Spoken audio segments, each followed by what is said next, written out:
Hello everybody, hope you're doing well and thanks for joining us for another video where today I'm putting out a challenge to all non-globe believers. It involves my equatorial camera mount that I recently used in Antarctica to capture the 24-hour sun. Now, even though people don't actually think I did capture the 24-hour sun, the mechanics of that EQ mount is pretty simple, easy to verify, and doesn't work on anything other than a globe. And there's a particular scenario that I think best highlights this. Following the sun during the equinox from the equator.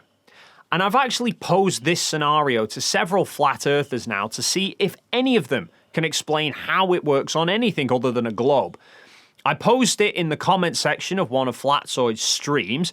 Both he and Lifting the Veil engaged with the conversation back and forth, but both seem to be trying to argue semantics and avoiding actually addressing the topic. Whilst on our trip to Antarctica, I wanted to sit down with the 4 flat earthers who were with us to pose the scenario to them, because all 4 of them had seen firsthand that mount kept my camera circling around with the sun. So I wanted to build on that by showing them how you set the mount up and how it works, and then put this Equinox problem to them to see what they said about it.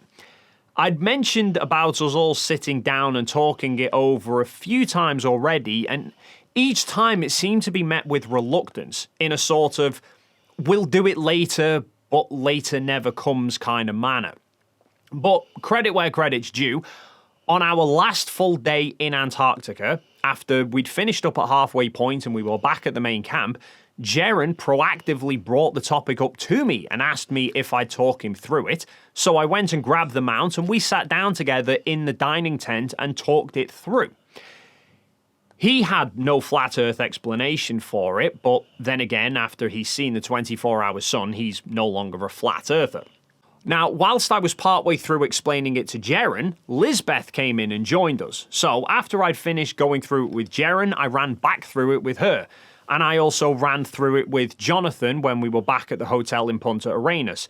Neither of them have offered an explanation either, although I've not spoken to either of them since leaving Chile, so who knows.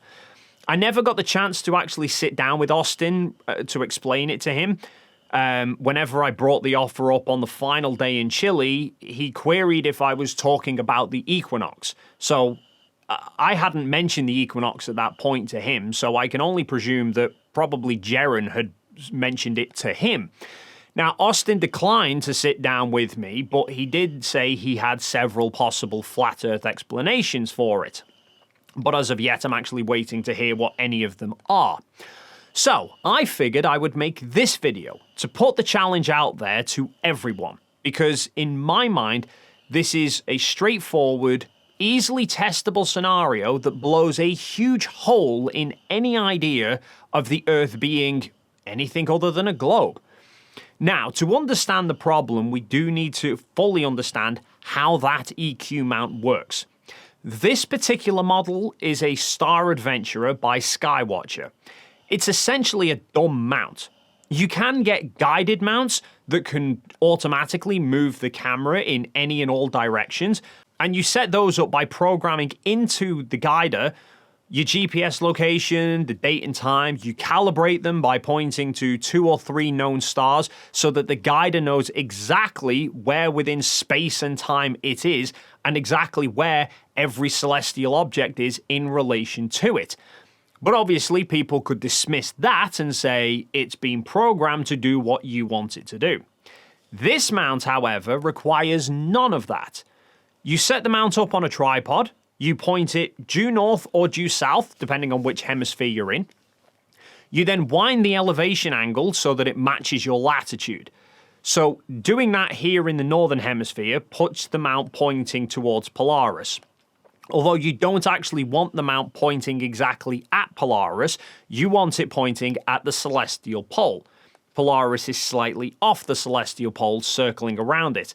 So you can use an app on your phone that takes your location and the time and date to work out where the celestial pole is in relation to Polaris so that you can then align the mount to it.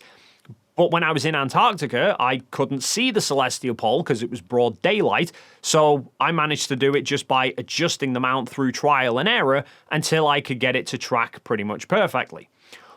Once you've got the mount aligned with the celestial pole, there is a single motor inside which rotates the plate around a single axis. And there's a dial on the side for selecting what speed you want the mount to turn at. Do you want to rotate once 24-hour cycle to match the sun, a 23-hour and 56-minute cycle to match the stars, or a 24-hour 49-minute cycle to match the moon? Obviously, if the mount is rotating at the wrong speed, then you'll quickly lose sight of whatever your intended target is. But if you set everything up right, then whatever you point the camera at in the sky will remain perfectly in view for as long as the mount remains running. So, in Antarctica, we were at 80 degrees south latitude. So I set the elevation of the mount to 80 degrees, and I pointed it exactly south.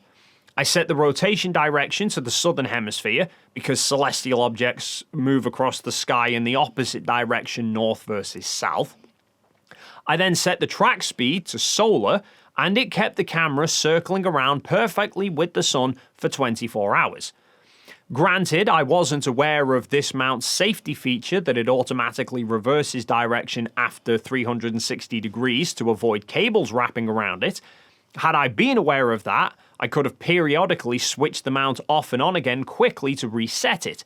If I'd done that, I could have left the mount running for several days and it would have stayed circling with the sun. Not because the mount knows where the sun is and it's actively tracking it, but because the mount is rotating perfectly against the rotation of the globe. Or in the case of any other shaped Earth, because reasons. Now, I did the same thing with this mount when we were in Punta Arenas, Chile. The only difference being that we were at a latitude of 53 degrees rather than 80, so I set the elevation of the mount to 53 degrees. And again, it had the camera moving in line with the sun. If I repeat that at these same latitudes in the northern hemisphere, then again, the mount is angled to match the respective latitudes, and the only difference is that I point the mount north rather than south, and I would have the mount plate rotating in the opposite direction. But in all of those instances, set up in that manner, that mount would keep a camera pointing exactly at the sun. Obviously assuming that I physically aimed the camera at the sun in the first place. Again, a smart mount would do it all without me. A dumb mount doesn't know what it's doing, so if it's set up wrong, it won't work. But now we start to come to the Equinox problem. Because, as I've shown, EQ mounts have to be angled to match your latitude. At the equator, your latitude is 0 degrees. So, whereas near the poles the mount gets angled almost straight up, at the equator the mount points towards the horizon. And at the equator you can aim the mount either north or south because you can see both celestial poles. Just obviously remember to set the direction control to match whichever way you choose to face. So, EQ mounts on the equator are pointing towards the horizon, but they still work on the equator. Now, the equinox occurs twice a year, when the equatorial plane of the Earth aligns with the center of the sun. This causes the sun's ground position to stay exactly over the equator. So, if you were standing on the equator, you would see the sun rise exactly due east. It will rise up staying on that east-west line. At midday, it would be exactly 90 degrees overhead. Through the afternoon, it would continue along that same east-west line, and eventually it would set exactly due west. And you can set an EQ mount up at that location, and the camera will stay following the sun throughout the day. Here's the problem though. The mount doesn't know what it's looking at. It's got no clue. And, as I've shown, the mount can follow the sun perfectly for 24 hours, so if you left the mount running overnight, by the morning, the camera would be pointing back due east exactly as the sun rose for the next day. So, assuming you avoid the automatic safety feature of the mount reversing direction automatically, you could have your camera on that mount following the sun through sunset the night before the equinox, and then leave the mount running for 36 hours, it would not only have your camera swing round and pick up the sun at sunrise and follow it all the way through till sunset on the Equinox, but you could then leave it again overnight and it would pick up the sunrise east again the second day, the day after the Equinox.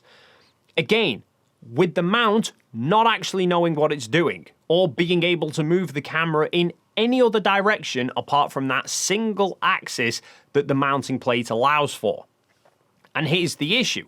The mount keeps the camera pointing perfectly at the sun from sunrise all the way through the sky to sunset. And leaving it running overnight, it will still be pointing at the sun at sunrise. But during that gap overnight, the camera will be pointing at the ground. Halfway between sunset and sunrise, the camera will literally be pointing 90 degrees straight down at the ground. Now, on a globe, that's fine, because you'll be on the backside of Earth in the middle of the night, so the camera will still technically be pointing towards the sun, it's just that the Earth is now in the way of it until sunrise. For any other Earth, though, it makes absolutely no sense. The mount doesn't know where the sun is. The mount can only move on a single axis, which in this case is exactly along east-west in a perfectly straight line. It's able to keep the camera pointing at the sun perfectly anytime it's visible in the sky, yet when it's not visible, it seems to be pointing on the ground, where the sun physically could not be. For the sun to circle above any plane, it has to be travelling in a curved path. The EQ mount would not be able to keep a camera pointing at the sun in the first place because it can only move the camera along a straight path. And even if there's some magic to keep the sun on a straight path, it's only doing that when the sun is visible from that particular location. Once the sun sets is when the camera then begins pointing towards the ground, but the sun would need to have suddenly changed direction to go somewhere else through some magical mechanism. Even though, at that exact same time that you are seeing the sun set, people further west of you are still in daylight. They've already watched the sun rise from the east, and it will be traveling along in a straight line for them. So the sun would need to be simultaneously changing direction for observers in one location, whilst not changing direction for observers in a second location, and then it needs to reappear at sunrise back at the first location, still appearing to move along a straight path. Now, anybody can go and get one of this particular model of EQ mount and verify for themselves that it works exactly as I've described. Anybody can travel to a location on the equator during the equinox and demonstrably test for themselves that during the middle of the night, the camera is pointing at the ground. So the challenge is, can anybody demonstrate or even explain how that works on anything other than a globe? I'm not going to hold my breath, but you never know. Anyway, that's going to conclude this video. As always, feel free to leave your thoughts in the comments down below. If you've enjoyed this video and you haven't already done so, then please consider hitting the like and subscribe buttons, and hopefully we'll see you in the next video.